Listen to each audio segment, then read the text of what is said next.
Hi guys, it's Ian at Global Air Supplies. We've got a new product alert for you. It's the original 1 metre AquaTray. We used to use these back in the day.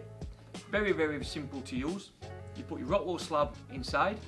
You've got your drains at the end, so you just twist them down to let the water run through your slab and away. They're injection moulded, so they're really robust.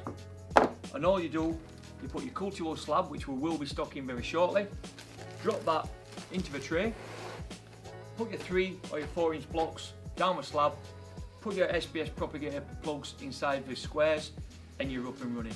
Put your drippers in and it just runs to waste. It's what we used to use in the olden days, and people are coming back to this now as people are moving away from the more and more expensive cocoa, pebbles and soils. They're going back to rock wool.